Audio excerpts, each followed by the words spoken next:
Good morning. Today is the 23rd day of Nisan, and we're one day even after Isru Chag, or the 8th day of Pesach in Chutz La'aretz, and it is also the 14th of April, and it's almost tax day in America, 15th of April.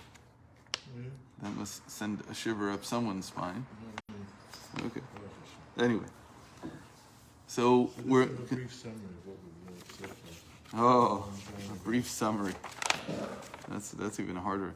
So we said that there are times when the Torah, here we're getting back to the main issue, the Torah is named after the building of the Ark of the Tabernacle, Ark of the Covenant, is named after the Jewish people, and sometimes it's named after Moses.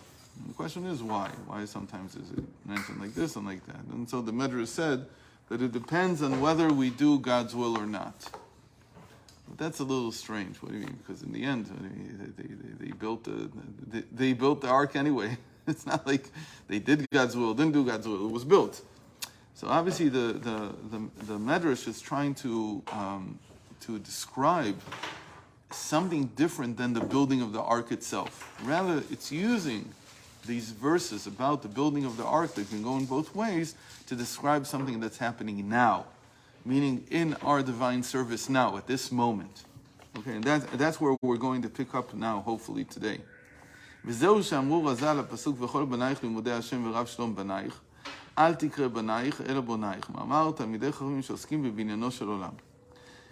sages say that all those who study Torah are called your builders, not your sons, but your builders. It's almost the same word, banaich and bonaich. And they also say that the scholars of Torah, the Talmidei Chachamim, they deal with the building of the world. And he says this is seemingly very, very surprising. The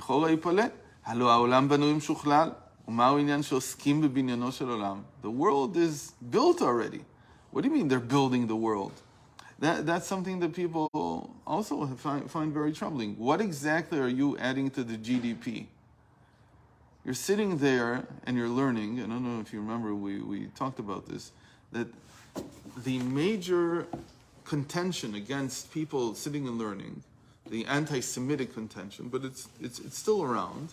What are you adding? What are you doing? They're lazy. Yeah, you're batlanim, you're lazy bums. Why are you not adding? Sponging off them. Right, you're living off of something else. Now, that's a very harsh and serious accusation because you have to respond in some way. So what does it mean? The world's already built. What are you adding exactly? You're sustaining it. So it would say it's sustaining it. Why are you saying you're building it? But this is different. Every single day. The what? No, God does that. How are you doing that? Because of you that He's rebuilding it. So it's to say rebuilding. In any case, they're talking about adding something more. There's something that you're adding. It's not that God said, "Oh, okay, we understand that the Baal Shem Tov's opinion is that the world is recreated every moment." But that's not the same thing as saying that I'm building it. Building it means that even after it's recreated every moment, I'm adding something. What am I adding? So he says like this. So we know the famous teaching from the Maggid about Asara Kaf B'Shekel HaKodesh. These were the offerings brought by the princes of each of the tribes. And it says 10 and 10 was the, meaning it's trying to say in Hebrew, each of the ladles that they brought was 10 shekels in weight. But the Maggid, based on the Medrash, understands from this that the 10 and the 10 are the 10 sayings of creation and the 10 commandments. And they correspond to one another. It's not just that they correspond, but that one fulfills and completes the other. So the world was created with 10 sayings, and like you said, it's built already. Those 10 sayings, all the Baal Shem Tov is saying is these sayings are constantly recreating the world. They're standing in the sky. I understood it as a Kodesh Baruch Hu wouldn't have done the 10 sayings. Right. Were it not to be for in the future the acceptance of the 10 mitzvahs.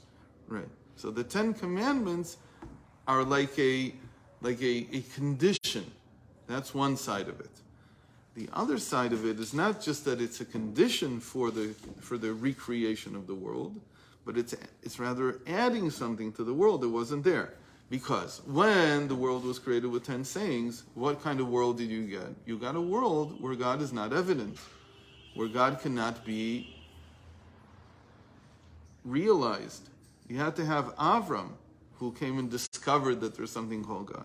Because nature conceals God. That's why we have in the Middle Ages this wonderful gematria, that Elohim, the name of God, equals nature. But that's the name of God that conceals God. That you come and you say, oh, the natural laws, they are really like a garment in which the Almighty resides. But you can't get him from there, because if you're a scientist, you don't have to come to the conclusion that this is all driven by God. You can very well be a complete materialist and come and say there's nothing spiritual here. And you can explain everything, as all the atheist scientists want to do. They say we don't need, and the first atheist in this sense was somebody who came to Napoleon. And if I remember correctly, who was it? I don't remember now which French scientist it was. Maybe I'll remember as we go on. Probably Voltaire. No, it's not Voltaire. A real scientist came. Not a guy who dabbled in science. A real scientist came to him. He presented him with a book, and Napoleon actually leafed through it. And he says, I see that there is no mention of God here. And he said, the scientist said to him, you're correct. I didn't need that hypothesis. In order to explain what I explained, I didn't need that hypothesis. Okay? I don't need it. It's a hypothesis. You don't really need it. So that's the way nature stands. The 10 sayings that create nature, they conceal God completely. For that come the 10 commandments and reveal, their purpose is to reveal the godliness within the world. That's what they do. That's called Asara Kaf B'Shekel HaKodesh. Ufirshu Razal, and the sages already explained in the Medrash, like we said, that the 10 commandments correspond to the 10 sayings of creation. And like you said, that there is a condition that God made, that if the 10 commandments would not be accepted, the Torah would not be accepted on the 6th day of Sivan, like we're working up to that now. So this is actually a very good mimer to be learning before Shavuos. It turned out to be, because we didn't learn on Pesach. So if the Torah will not be accepted, so I have no reason to build the world. I have no reason to let creation remain. Because the whole point was that the 10 Commandments would be revealed. Why? What do the 10 Commandments do to the 10 sayings of creation? וכמאמר הזה על תנאי התנה הקדוש ברוך הוא ממעשה בראשית אם יקומו ישראל תורתי מוטב על החזיר את העולם לתור כמו שכתוב אם לא בריתי יומם ולילה חוקות שמיים וארץ לא שמתי וכתיב אנוכי עשיתי הארץ והאדם עליה בראתי שכל עניין בריאת שמיים וארץ הוא בשביל האדם שמעלתו הוא משהו בהם תורה ומצוות. So he says because the whole purpose of creation was to create man, and man's purpose was to perform the Torah, was to study, learn, and perform the Torah. And that's why it says, this verse, I created the earth, and the man upon it I have created. And the word barati, famous gematria, equals, I have created, barati equals 613. So that's one of the famous allusions that we have in the sages to there being 613 commandments. It's actually it's not as famous as the one in Tractate Makos, that there it says that there's 613 commandments because 248 limbs in the person and 365 days in the year, and they correspond, the 613 correspond to these. But this one's also pretty famous. שכל עניין בריאת שמיים וארץ הוא בשביל האדם שמעלתו ומה שקיים תורה ומצוות שלכן בראתי בגימטריית תרי"ג היינו בחינת תרי"ג מצוות אשר נצווינו. ועל ידי קיום התורה ומצוות, על ידי זה ממשיכים קיום העולם. And so, by performing the Ten Commandments, we're also sustaining, like you said, the world. But it's not just sustaining it, because it's already built. So what are you adding? So now he tells us what you're adding. ושיומשך לעתיד לבוא גילוי אלוקות למטה כמו למעלה. שמצד זה נקראים תלמידי חכמים בונים. And moreover that, and this is the important point, what are we adding? The revelation of godliness within nature. That is something that we're adding now. That is what we do when we learn Torah.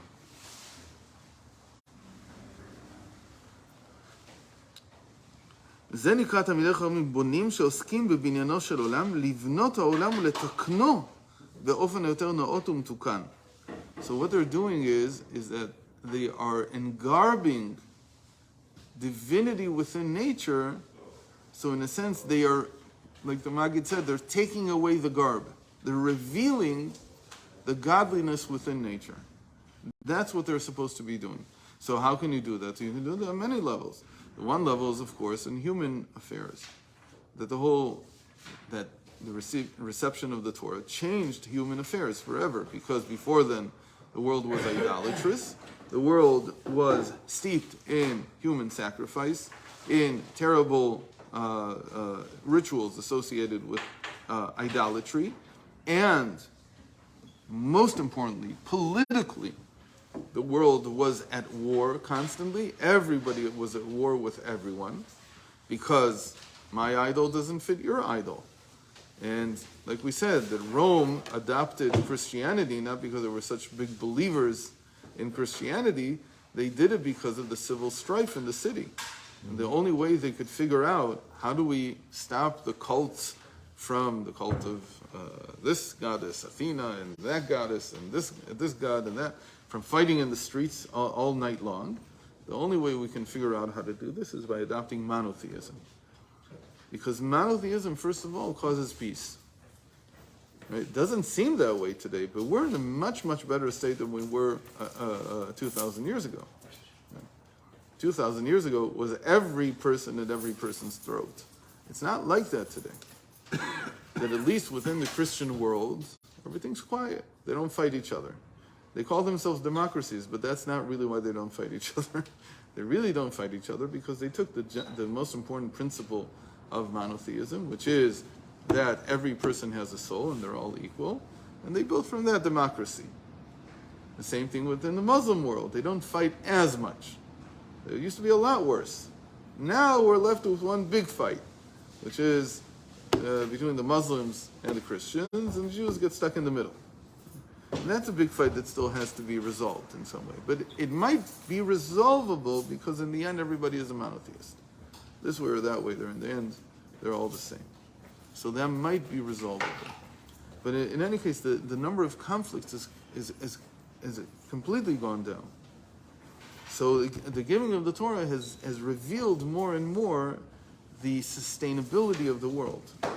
But it's also revealed, like we said, it's taken away the veil off of godliness in nature. And again, before then they understood that there was godliness in nature, but they called it idolatry. And so it was polytheistic. And so all the gods fought each other.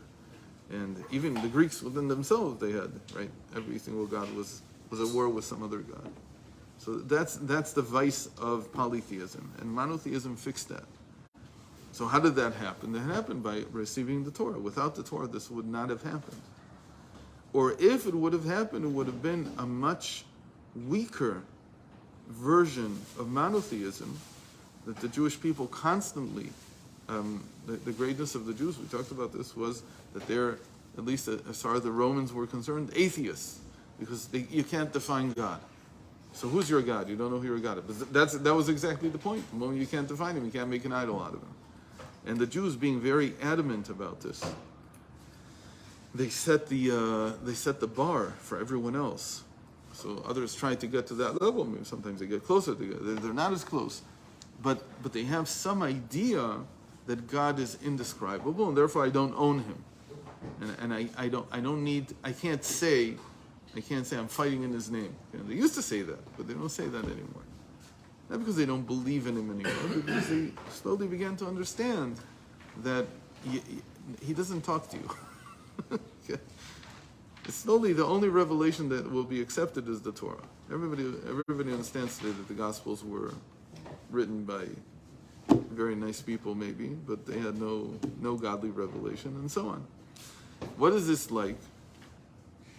So in Sudas Mashiach, finish with this. We heard a beautiful explanation for it. I think I've heard it before, but what does it mean? Istakel be'oraita uvera alma. That he looked in the Torah and he created the world. So usually people say he looked at the Torah and he created the world, meaning the world is as planned in the Torah. The Torah is the blueprint. But the other meaning of this, which is a much more innovative and interesting meaning, is he looked at the Torah and he healed the world. Uvara alma means to heal. It also means to reveal. And he revealed. What did he reveal? The world in Hebrew is olam, he'elim. He healed the hiddenness of godliness. He revealed the godliness that's inherent within nature. That's what it means. That by learning Torah, by dwelling on the Torah, we come to reveal God's dwelling place in reality. So we'll end here, and we'll continue on Sunday, God willing. Good Shabbos.